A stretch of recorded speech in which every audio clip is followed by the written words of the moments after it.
Revamping the program of advancement through health and education, PATH, was a major priority for the Ministry of Labour and Social Security in 2023.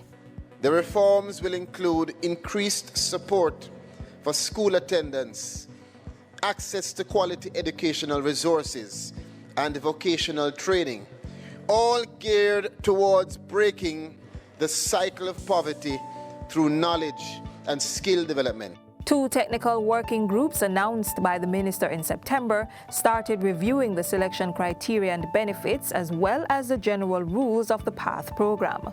We have seen, I'd say, estimate $4.9 billion expended up to October in PATH benefits. And of that amount, more than $371 million was spent for back to school support. And that impacted about 106,048 students. Under the Steps to Work program, over 450 people from PATH households got entrepreneurship grants totaling over $73 million. In June 2023, minimum wage earners got a 44% increase, the largest in the past 20 years. The minimum wage moved from $9,000 to $13,000 for a 40-hour work week.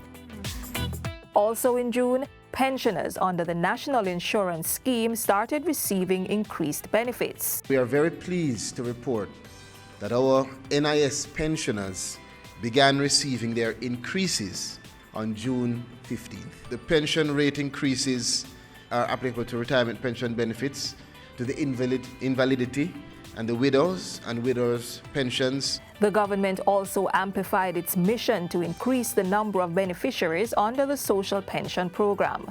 More than 14,500 senior citizens over 75 years old were registered. 2023 also witnessed the phased implementation of a revised national policy for senior citizens.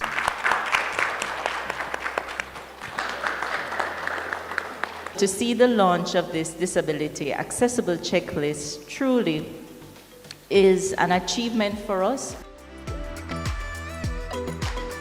It does not only address the physical environment, but it also addresses how we place information and how we communicate to ensure that all the different persons with disabilities have that access that they require. The launch of the Accessibility Checklist is not just an event. It is a beacon illuminating our journey towards a more inclusive society and the Jamaica that we all want. Over 3,000 children from 0 to 6 years with development disabilities received assistance through the Early Stimulation Program. In addition, we see where the Canadian Local Funds Initiative approved a grant of more than 24,000 Canadian dollars to expand the strategic engagement of rural women with disabilities in sustainable farming techniques. The Disabilities Rights Tribunal also became operational with the May 2023 announcement that Dr. Emile Lieber was chairman. In 2023, the Farm Work Program received special attention from the Ministry of Labour and Social Security. Over 8,500 workers were dispatched throughout the year.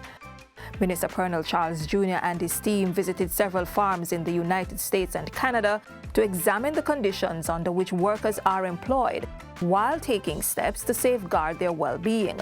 Talks began on how to make the program more inclusive. We have already started to have positive conversation with some of the employers in Canada, some who are open to the prospect of inviting and welcoming persons with disabilities who still have the capability and the right attitude for them to get an opportunity to engage in a program like the Farm Work Program. Any youngsters out here are willing to go on the farm on this program, I will say yes, give it a try.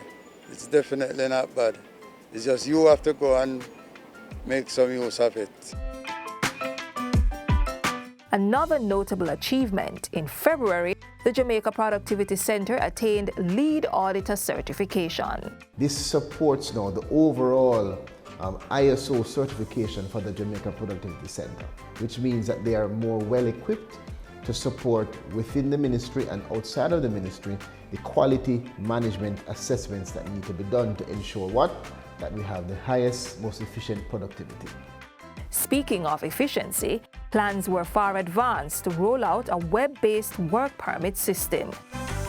The Ministry of Labour and Social Security in 2023, transforming lives by delivering world-class labour and social protection services.